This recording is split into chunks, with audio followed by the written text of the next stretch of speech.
အားလုံးပဲမင်္ဂလာပါခင်ဗျာဒီနေ့ကျွန်တော်ရှင်းပြမယ့်အကြောင်းအရာလေးကတော့ BBC ကထုတ်တဲ့ Microbit လို့ခေါ်တဲ့ကလေးတွေကို Computer Science သင်ကြားပေးနိုင်တဲ့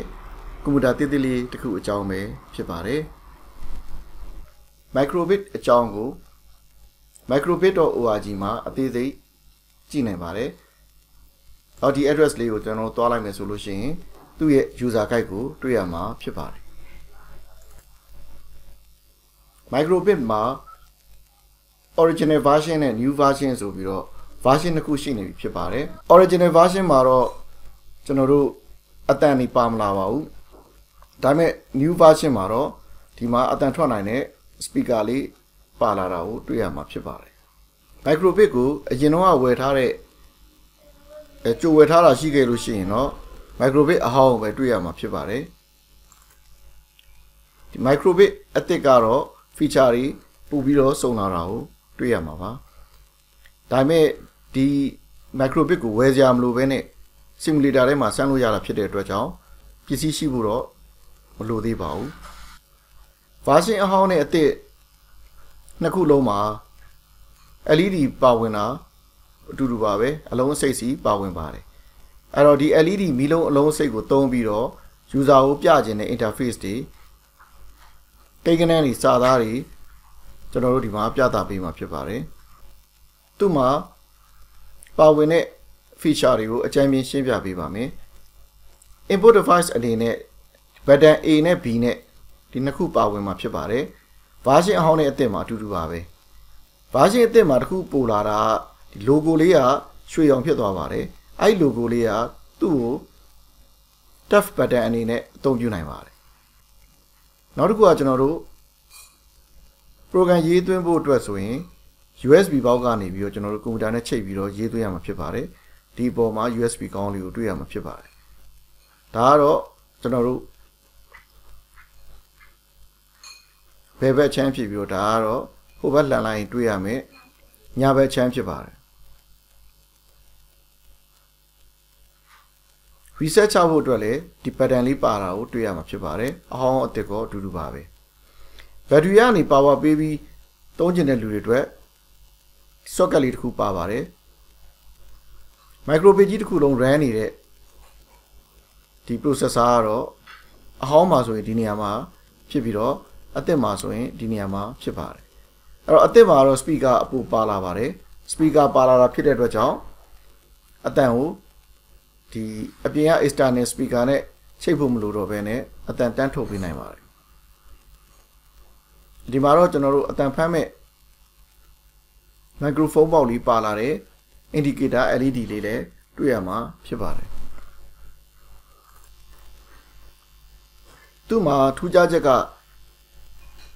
electronic ပစ္စည်းနဲ့ချိတ်ဆက်ပြီးအသုံးပြုလို့ရအောင်ပင်လေးတွေပါတာကိုတွေ့ရမှာဖြစ်ပါတယ်ဒီပင်နံပါတ်012ဆိုပြီးတော့ပင်3ခုပါပါတယ်နောက်ပင်တစ်ခုကတော့3 volt အမြဲထုတ်ပေးနေတဲ့ပင်နဲ့ ground ပင်ပဲဖြစ်ပါတယ်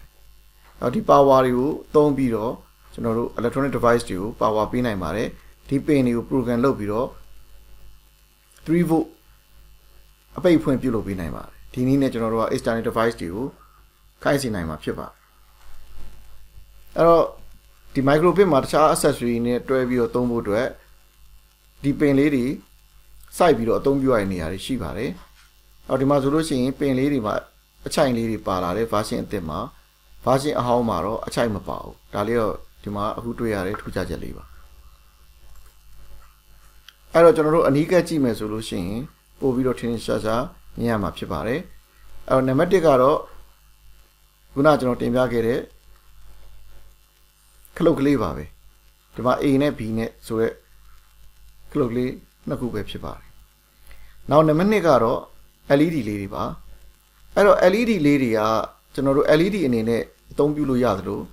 အလင်းရောင်ကိုအာရုံခံတဲ့ sensor တွေအနေနဲ့လည်းဒီ LED ကိုပဲအသုံးပြုမှာဖြစ်ပါတယ်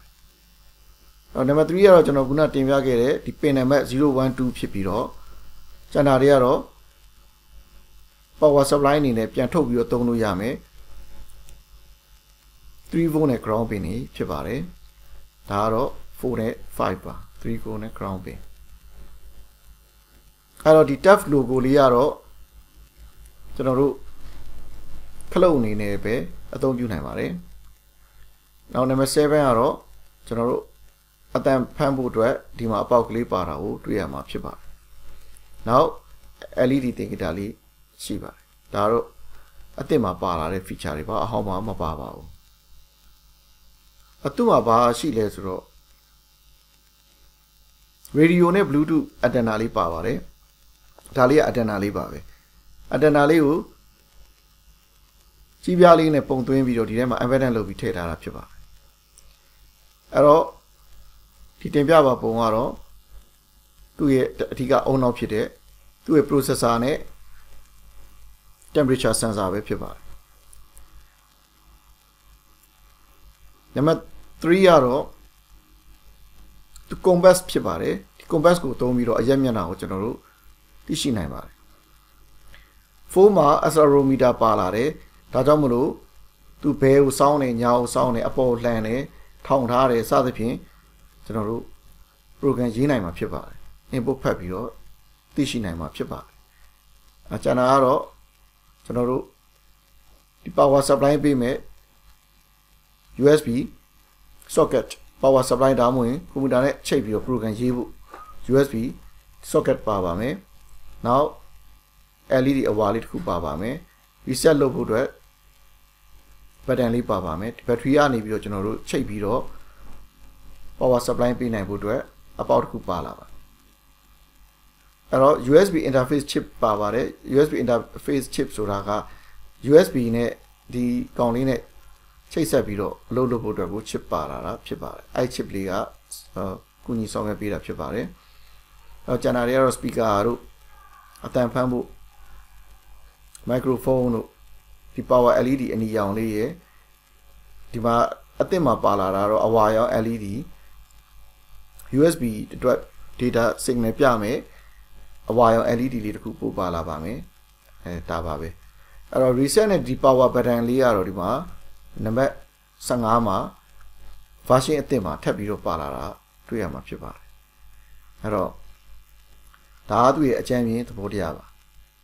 အဲ့တော့ဒီ microbit ဆိုတာဘာလဲလို့အလွယ်မေးရမယ်ဆိုရင်တော့အလွယ်ရှင်းပြရမယ်ဆိုတော့သူက BBC ကနေပြီးတော့ထုတ်ပေးတဲ့သူတို့နိုင်ငံကကျောင်းသားတွေကို computer science သင်ပေးဖို့အတွက်အသုံးပြုတဲ့ computer အသေးစားလေးတစ်ခုပဲဖြစ်ပါတယ်ဒါလေးက computer အသေးစားလေးပါအဲ့တော့ USA သေးပင်မဲ့သူ့ရဲ့စွမ်းဆောင်ရည်ကမသေးပါဘူးအများကြီးစွမ်းဆောင်နိုင်ပါတယ် sensor တွေကနေ data တွေကိုဖတ်နိုင်တယ် program ရေးပြီးတော့ကျွန်တော်တို့လိုချင်တဲ့ information တွေကိုတွက်ချက်လုပ်ပြီးတော့ LED တွေမှာပြပေးနိုင်တယ်အတန်အနေနဲ့ထုတ်ပေးနိုင်တယ်နောက်ပြီးတော့လို့ရှိရင်ကျွန်တော်တို့အတန်တွေဖမ်းနိုင်တယ်ကျွန်တော်တို့ဒီပင်တွေကနေပြီးတော့ external device တွေကိုလှမ်းပြီးတော့ထိန်းချုပ်နိုင်တယ်ဖုန်းတွေကျန်တဲ့အရာတွေကိုကျွန်တော်တို့ကဒီဟာတွေနဲ့တကယ်တမ်းကြာရင် extension တွေအများကြီးချိတ်ဆက်ပြီးတော့လုပ်နိုင်တယ်အခု BBC ကတင်ပြထားတဲ့ကြော်ညာလေးကိုကျွန်တော်ပြပါမယ်ဒီမှာဆိုလို့ရှိရင်သူဘာလုပ်နိုင်လဲဆိုတာကိုအကြံပြပြထားတာဖြစ်ပါကြော်ညာထားတာဖြစ်ပါတယ် LED တွေရှိတယ်သူ့ထဲမှာ sensor တွေရှိတယ်ဒီ pattern တွေရှိတယ်ပေါ့ဒါတွေကိုသုံးပြီးတော့ education အတွက်အများကြီးသုံးချနိုင်တယ်ဘယ်နေရာမှာဆိုဘယ်ဖုန်းတွေကွန်ပျူတာတွေကနေပြီးတော့ program ရေးနိုင်တယ်သူဘာလုပ်နိုင်လဲဆိုတော့ခုနကဒီမှာ LED လေးကိုသုံးပြီးတော့စာတန်းတွေထိုးလို့ရတယ်အဖြေထုတ်ပေးလို့ရတယ်နောက်ပြီး sensor တွေသုံးမယ်ရွေရှားတာကိုအာရုံခံနိုင်စွမ်းရှိတယ်ဒီဂီတာလေးရဆိုရင် volume အတိုးလျှော့ကိုသူ့ရဲ့ sound နဲ့ angle ပုံမူတည်ပြီးတော့အတိုးလျှော့ပြုလုပ်နိုင်အောင်ဖန်တီးထားတာဖြစ်တယ်ဒီမှာ score board လေးကကျွန်တော်တို့ဒီမှာ sensor နဲ့ချိတ်ထားပြီးတော့ automatic score board ပြပေးမယ်အဝေးထိန်းစနစ်တွေကားလေးတွေနောက်တစ်ခါကျွန်တော်တို့ဆိုတိုင်းစာတိုင်းပြီးတော့ရေဖြန်းပေးမဲ့စနစ်လေးတွေကလေးတွေကို education ကိုကျွန်တော်တို့အများကြီးအထောက်အကူပြုတယ်ကွန်ပျူတာအသေးစားလေးတစ်ခုပဲဖြစ်ပါတယ်အဲ့တော့အခုတင်ပြထားတဲ့ပစ္စည်းလေးကိုသုံးပြီးတော့ဘယ်လို program တွေရေးလို့ရလဲဆိုတာကိုကျွန်တော်တို့ကြည့်ကြရအောင်